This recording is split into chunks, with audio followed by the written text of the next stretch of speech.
Have you ever felt trapped by family expectations during the holidays, wondering if you're the only one, dreading showing up and having to be on guard in every conversation with certain family members? Well, you're not alone. If you are battling guilt, pressure, and tension with extended family, this is the episode for you. Today, we're tackling the challenging topic of setting boundaries with love and intention so that you can protect your peace and focus on relationships that truly matter, especially during the holidays. I remember growing up and every holiday was a really big deal. We're talking about the whole family gathered together, grandparents, aunts and uncles, cousins, you name it. And as much love as there were in those family gatherings, there was just as much tension sometimes. Unspoken rules, expectations, and a strong sense that you just don't rock the boat. And let me tell you, in the South, there's this unspoken rule that family always comes first. I mean, bless your heart if you don't show up for every single family event because you will most likely be the topic of conversation. As I got older, I started realizing that some of those relationships were draining me and even holding me back from the person that God was calling me to be. And I want to talk today about that because I know that I'm not alone. I know there are amazing people out there that have incredible families, and that's wonderful. But there are also those that don't, that struggle in their relationships. And it's time we stop letting the pressure of generational influence dictate how we live our lives, especially when those relationships aren't good for our physical, emotional, or mental health, and especially those little ones we're raising. Welcome to There Will Be Joy. I'm your host, Lauren Alonso, and I am a wife and Southern mama of 4 and counting. I'm that crazy friend of yours who's always ready to dream big with you, cheer you on as you dance to the beat of your own drum, and help you find the silver lining in every situation. I'm here as your host to help inspire you to live with joy, equip you with every listen, and empower you in your journey. I believe that life is a series of stories worth telling. And in this podcast, I'm going to share my own stories, the stories of others, and practical tools to help you explore how to live with intention and purpose no matter what is thrown your way. My hope is that you smile a lot, cry a little, and laugh so hard that eventually you pee your pants. Not kidding, friend. You are welcome at our table, so pull up a seat. I'm going to be vulnerable here with you. When I got married, I got silent on social media. I lived in a constant state of fear, sharing our family story with the world that I had committed to finding community in online. It was a space that I had felt comfortable in for so long. However, suddenly that changed because blending families gets complicated. As I was working towards adopting my husband's children as my own, I was hesitant that we couldn't share anything that could be manipulated or taken out of context, no matter how sweet or special it seemed to us. I was just super protective. When I finally started to feel the courage to come out of hiding in my shell and began sharing publicly, I chose a very hot topic, the topic of home birth. Some of our family members disagreed, and they were very loud and vocal about it. And in their defense, they are medical professionals, but these threats and concerns were extremely loud and nasty, and while I wasn't offended, it provided a much needed reason to pause and reconsider boundaries with our extended family. This meant figuring out how much time we wanted to spend with them, not allowing certain topics to be brought up, and how much access we gave them to our life. I felt a very strong conviction to keep sharing my story with the online world. But I knew I would have to put up boundaries to keep myself obedient and attuned to God and how He wanted me to show up gracefully. The question isn't, will our family disagree with our decisions? Or will they say things that hurt me? It's a matter of when. I cannot control their thoughts, their concerns, or what they say. The only thing I can control is how I let it affect me when they do say these things, whether they are intentionally for my harm or not. It's only a matter of time until we make a decision that doesn't align with their values and experiences, and that's okay. It also doesn't mean I should act on their beliefs and change my own beliefs. Hey friends, if you love simplifying life with handpicked treasures for your home and family, you've got to check out our Amazon storefront. I've curated shopping lists for everything from kids and motherhood to holidays, crafting, and even essential oil DIY supplies. Plus, you'll find my favorite picks for cooking and family activities. Head to the link in the show notes to explore and find something special that brings you joy every day.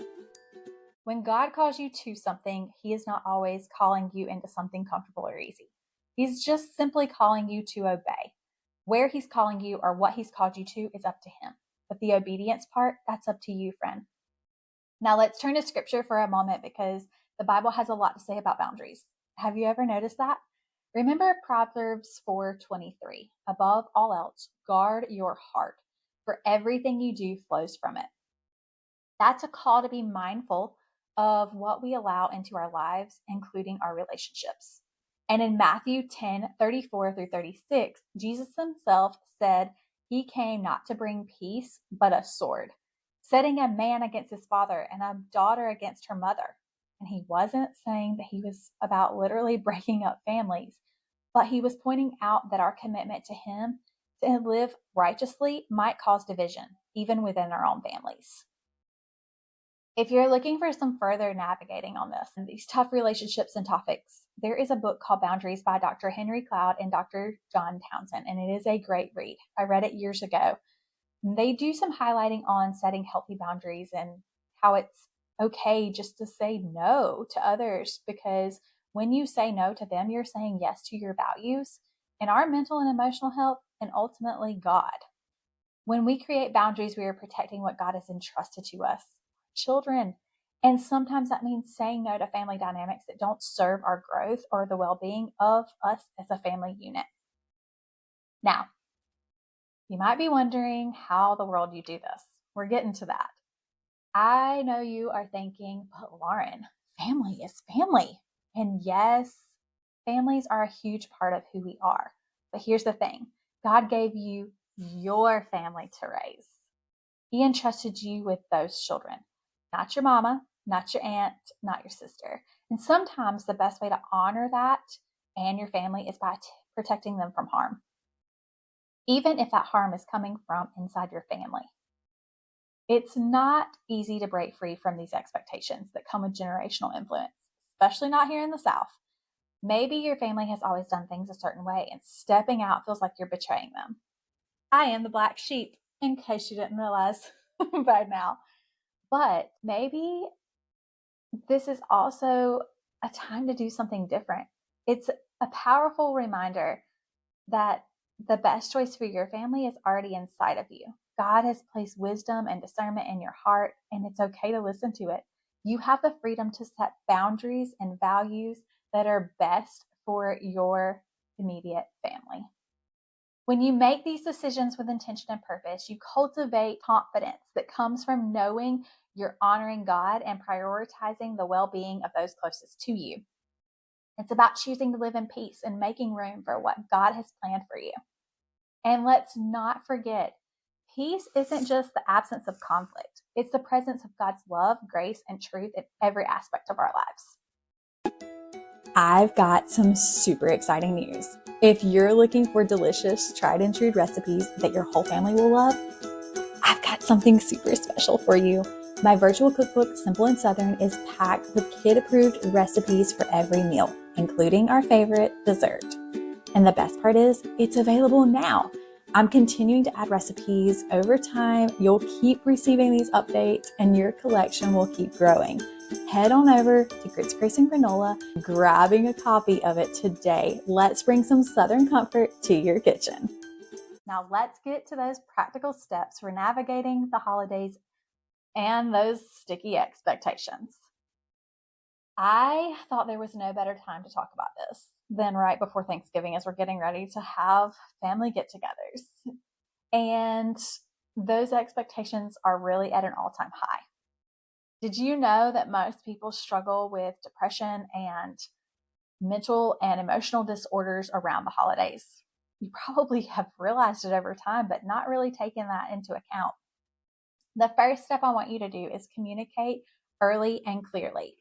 And I know you may be listening to this on your way to your Thanksgiving gathering, and it's okay. Let your family know ahead of time what your plans are and what your boundaries will be. If you decide not to attend a family gathering or limit your time there, communicate that as early as possible. This gives everyone time to adjust, and it sets the tone that your boundaries are firm and intentional. They're not there to hurt anyone. They're only there to protect you. Then I want you to set realistic expectations. Understand that not everyone will agree with you, and understand that these are your boundaries, and that's okay. Your job is not to make everyone happy. You people pleasing friends of mine, but your job is not to make everyone happy, but to ensure the health and well-being of your immediate family. Be prepared for some pushback. Already anticipate that this is probably not going to be the easiest conversation. But also remember that these decisions that you're making, make with confidence and purpose, that you're not just reacting, you're actually taking the lead in your family to make a difference and to change things. Also, another one is offer alternatives. If you can't or don't want to spend or attend a particular family gathering, suggest an alternative way to spend time together. Maybe a smaller, more intimate setting would be better, or perhaps you could plan a separate get together at a different time that suits your family better. This allows you to honor your relationships while respecting your boundaries. I have done this so many times. And it wasn't even because I needed to set boundaries. It's literally because like my stepdad's family is huge and I don't feel comfortable with large crowds of people. I never have. They make me feel super like queasy and my palms sweat and I need some extra deodorant that day. You feel me? But I asked my mom, I was like, can we get together at a different time? Like when it's just my sister and her and my stepdad and our kids. Like that makes me feel so much more peace when our kids are out there playing and it's just not overwhelming. And it was an easy yes. And that way we got to enjoy our time in a more intimate way. And there was nothing terrible about it. It's just something that I preferred. You will be surprised at the reactions that you get as you start communicating your expectations and what you really want. This allows you to honor your relationships while still respecting your own boundaries. We actually limit the number of family gatherings we do just because we actually want to enjoy the holidays and not anticipate the moment that they're over so that we can recover. Have you ever felt that way? Hi, friend. Want a little more joy in your inbox? Join our email list for a warm welcome and a secret family recipe, the most delicious sugar cookies with icing, perfect for any occasion. On the Grits, Grace, and Granola blog, we inspire, equip, and empower you to live life joyful in every season. Plus, dive into our blog about motherhood insights, faith, home decor, tips, and more. Sign up today and make life a little sweeter together. This link is also in our show notes, so check it out. Another one is establish safe topics. If there's certain topics of conversation that often lead to tension or conflict, like my home birth, gently steer conversations away from these areas. It's okay to say, I'd rather not talk about that today, or let's focus on something more positive. This is about choosing peace over chaos and cultivating a positive environment for everyone involved. Now, I'm in round 2 of my home birth, so I'm a little better equipped this time to handle those conversations. If they do arise, I'll remove myself.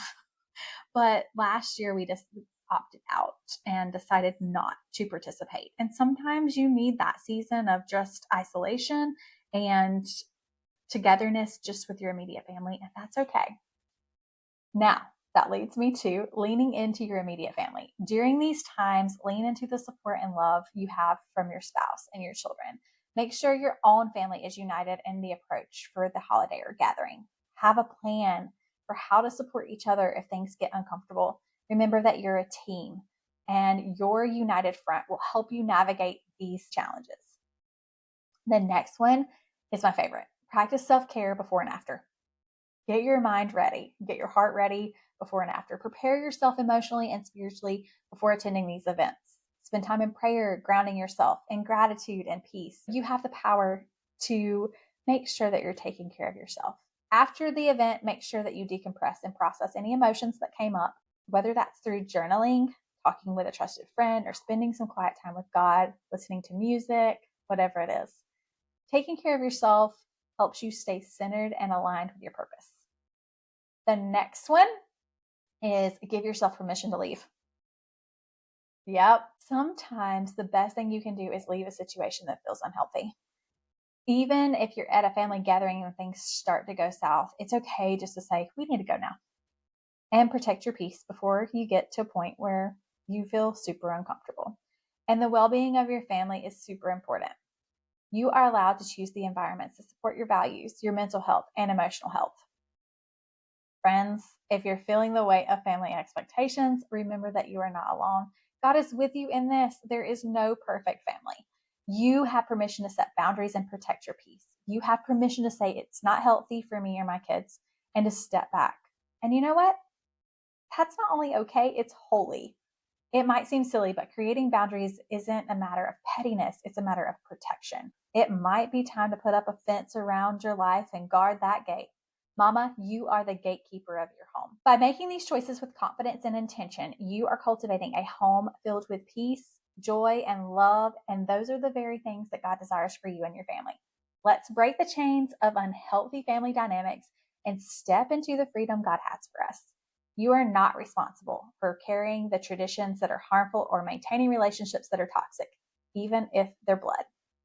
You are responsible for your little ones that God has entrusted you for and creating a home that is safe and filled with joy.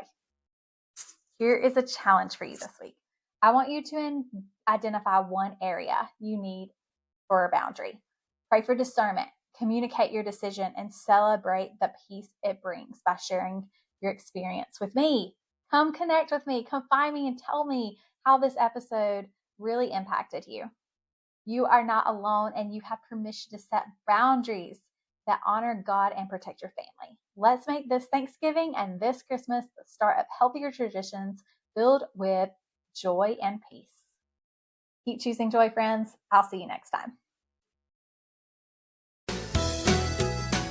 Friend, let's celebrate. You've just finished another episode of There Will Be Joy. So I challenge you, find a friend to share this episode with, give them a big hug for me, and remember, keep spreading joy. If you've enjoyed this episode, don't forget to subscribe on your favorite platform and join our free Patreon community. And as always, leave a review if you're finding value in these episodes because it means the world to me.